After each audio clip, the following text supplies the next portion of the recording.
MSRDCचे MD Radheshyam Mopalwar यांच्यावर झालेल्या भ्रष्टाचाराच्या आरोपावरून विधानसभेत जोरदार गदारोळ झाला। विरोधी पक्षांनी मोपलवारांच्या निलंबनाची मागणी केली आहे। सध्या समृद्धी महामार्गाची जबाबदारी असलेले अधिकारी राधेश्याम मोपलवार यांचं दलालांबरोबरचं वादग्रस्त फोन संभाषण सोशल मीडियावर व्हायरल झालंय। या कथित संभाषणात मोपलवार आणि बिल्डरचं साटलोटं उघड झाल्याचा आरोप विरोधकांनी विधिमंडळात केलाय।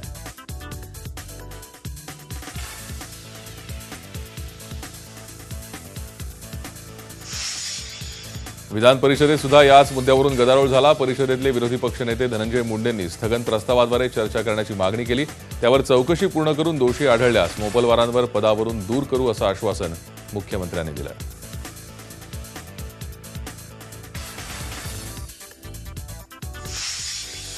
माझ्यावरचे सर्व आरोप खोटे असल्याचं स्पष्टीकरण मोपलवार यांनी दिलंय। आरोप खोटे आहेत, हितसंबंधी लोक हे आरोप करतायत, त्यांचे काही हेतू आहेत। विधिमंडळात मुख्यमंत्र्यांनी चौकशी करू असं सांगितलं। या चौकशीतून सत्य बाहेर येईल। मी चौकशीला सहकार्य करायला तयार असल्याचं मोपलवार यांनी झी24 तासशी बोलताना सांगितलंय।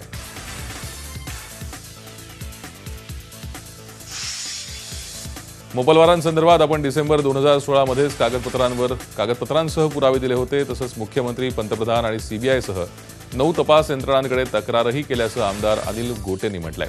या प्रकरणी मोपलवारांवर कारवाई होईल असा आपल्याला विश्वास असल्याची प्रतिक्रिया त्यांनी झी24 तासकडे व्यक्त केली आहे।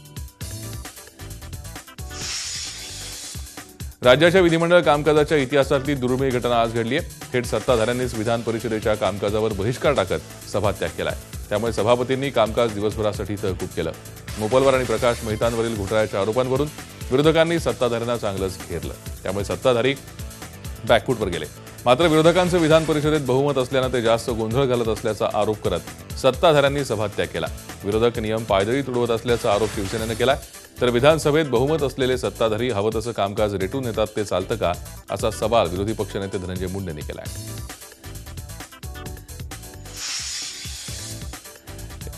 एसआरए प्रकरणी अडचणीत आलेल्या प्रकाश मेहतांनी स्वपक्षीयांवर केलेल्या आरोपांवर घुमजाव केलाय। आपण कुठलंही प्रसिद्धीपत्रक काढलं नसल्याचा दावा त्यांनी केलाय। जी काही भूमिका मांडायची ती सभागृहात मांडलेली असल्याचं त्यांनी सांगितलंय। पृथ्वीराज चव्हाणांनी मंत्रिपदावरून हटवण्याच्या मागणीचंही त्यांनी खंडन केलंय। आपला राजीनामा घ्यायचा की नाही याचा निर्णय घेण्यासाठी मुख्यमंत्री सक्षम असल्याचंही त्यांनी नमूद केलं।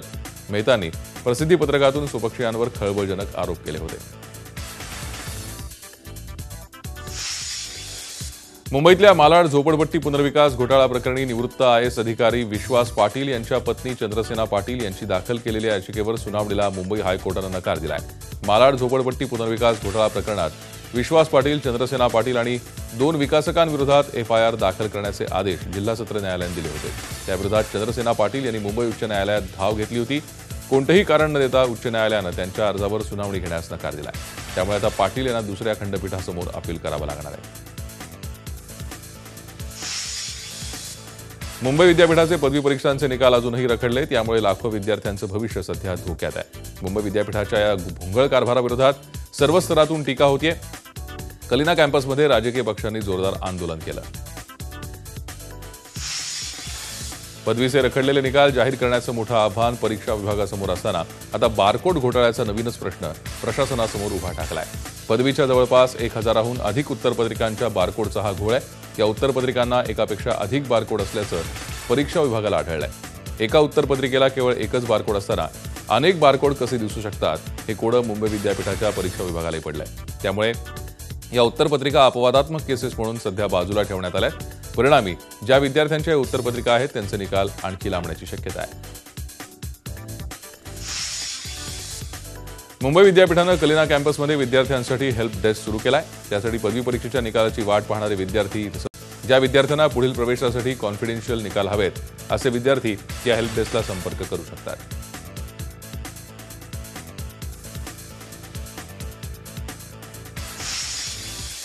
गोविंद पानसरे यांच्या हत्येसंदर्भातील आरोपींची माहिती देण्यासाठी आता महाराष्ट्र सरकारनं बक्षीस जाहीर केलंय। पानसरे हत्येसंदर्भात हवे असलेले आरोपी विनय पवार आणि सारंग अकोलकर यांची माहिती देणाऱ्याला महाराष्ट्र सरकारनं 10 लाखांचं बक्षीस जाहीर केलंय। सारंग अकोलकर आणि विनय पवार यांच्याबद्दल माहिती असलेल्यांनी राज्य गुन्हे अन्वेषण किंवा कोल्हापूर पोलिसांशी संपर्क साधण्याचं आवाहन करण्यात आलंय।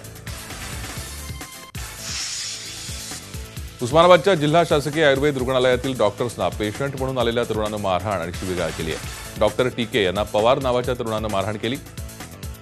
डॉक्टरांना शिवीगाळ आणि मारहाण केल्यानं रुग्णालयाचे कर्मचारी आणि डॉक्टरांमध्ये संतापाचं वातावरण आहे. पोलिसांवरच्या मारहाणीच्या घटना थांबायचं नाव घेत नाहीयेत. नागपूर शहर वाहतूक पोलीस शिपायाला मारहाणीची घटना घडली आहे. संदीप इंगोले संविधान चौकात वाहतूक नियमनाचं काम करत होते. त्यावेळी हेल्मेट कारवाई दरम्यान ही घटना घडली आहे. समय मारावार हा तरुण दुचाकीवरून विना हेल्मेट जात होता. त्याला वाहतूक पोलीस संदीप इंगोले यांनी हटकलं. त्यावेळी मारावारनं इंगोलेंशी नाहक वाद घातला. इतक्यावरच हे प्रकरण थांबलं नाही तर मारावारनं इंगोलेंना शिवीगाळ करत गळा आवळला आणि मारहाण केली.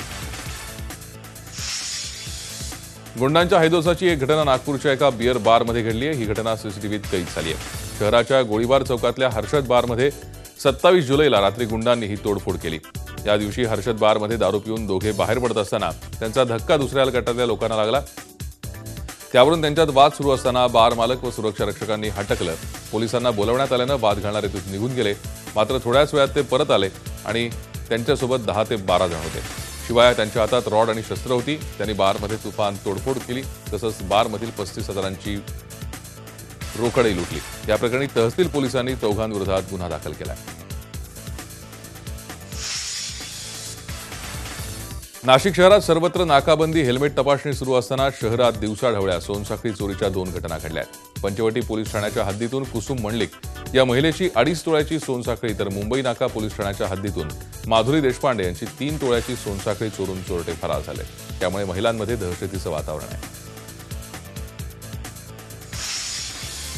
नागपुरात रस्त्यावरच्या खड्ड्यानं एका 12 वर्षीय मुलाचा बळी गेलाय. रितेश मसराम असं या मृत मुलाचं नाव आहे. हा अपघात एमआयडीसी परिसरात झालाय.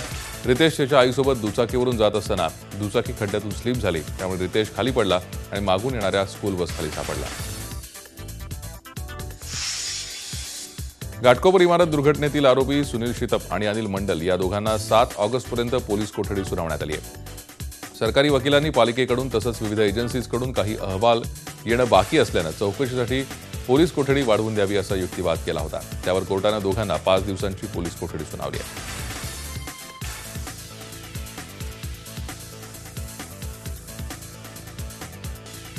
गणेशोत्सवासाठी कोकणात जाणाऱ्या चाकरमान्यांसाठी खुशखबर. कोकणात जाणाऱ्या छोट्या वाहनांना टोल माफ करण्याचा निर्णय सरकारनं जाहीर केला आहे. 22, 23 आणि 24 ऑगस्ट या 3 दिवसांसाठी ही टोल माफी देण्यात आली आहे. त्यासाठी आरटीओ आणि पोलीस स्टेशनमधून स्टिकर घ्यावे लागणार आहेत. गेल्या वर्षी देखील ऐन गणेशोत्सवाच्या तोंडावर टोलमाफी करण्यात आली होती. पण यंदा 20 दिवस आधीच ही घोषणा करण्यात आल्यानं टोलमाफी कुपन घेणाऱ्या चाकरमान्यांची संख्या वाढणार आहे.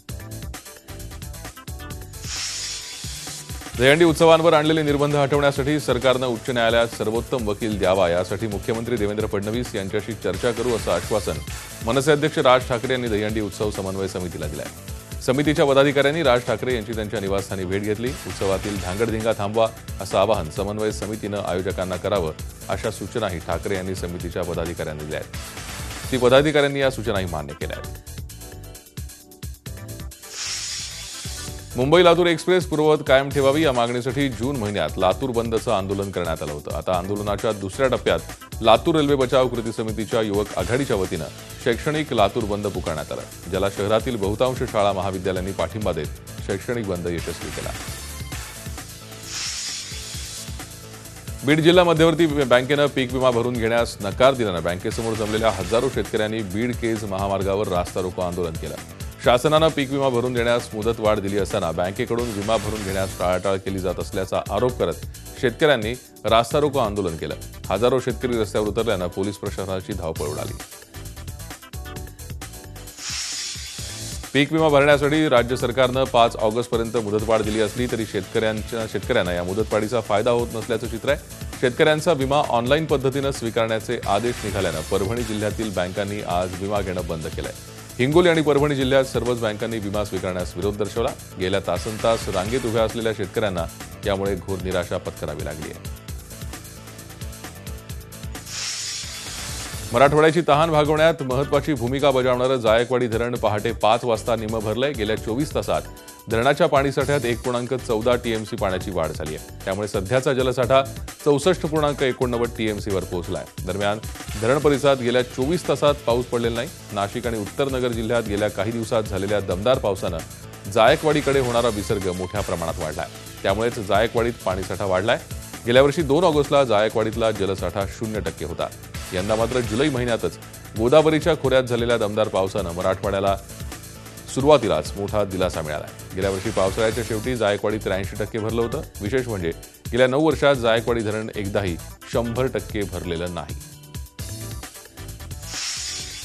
जायकवाडी धरण 50% भरल्यामुळे औरंगाबादला दिलासा मिळाला असला तरी मराठवाड्यात अद्यापही समाधानकारक पाऊस न झाल्यानं इतर धरणातील पाणी पातळीत फारशी वाढ झालेली नाहीये. त्यामुळे पिण्याच्या पाण्यासोबतच शेतीसाठीच्या पाण्याचा प्रश्न गंभीर बनण्याची चिन्ह आहेत. गेल्या वर्षी सुद्धा जून जुलै कोरडा गेल्यानंतर ऑगस्टमध्ये पावसानं दमदार हजेरी लावल्यानं धरणांमध्ये समाधानकारक पाणीसाठा झाला होता.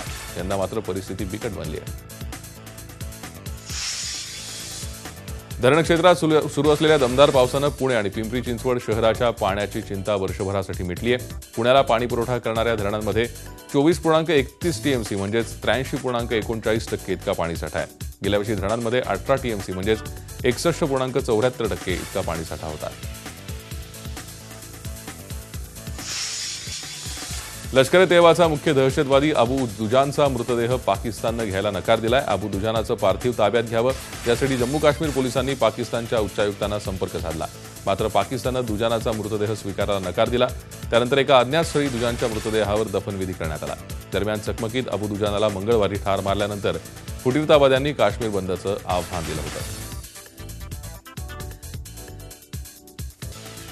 भारतीय रिझर्व्ह बँक आपल्या पतधोरणाच्या द्वैमासिक आढाव्यात रेपो दरात 0.5% कपात केली आहे. महागाईच्या दरानं नीचांकी पातळी गाठल्यानं व्याजदरातली ही कपात अपेक्षित होती. जाहीर झालेल्या कपातीत रेपो दर 6% तर रिव्हर्स रेपो 5.25% आकारण्यात येणार आहे. मात्र या दर कपातीमुळे गृहकर्ज किंवा वाहन कर्ज घेणाऱ्या सामान्य कर्जदारांना कितपत फायदा होईल हा प्रश्नच आहे. खासगी आयुष्याचा अधिकार आहे की नाही यासंबंधीच्या याचिकेवर सर्वोच्च न्यायालयाच्या खंडपीठानं आपला निर्णय राखून ठेवलाय. 9 न्यायमूर्तींच्या खंडपीठानं या महत्त्वाच्या मुद्द्यावर आपला निर्णय सुनावणार आहे.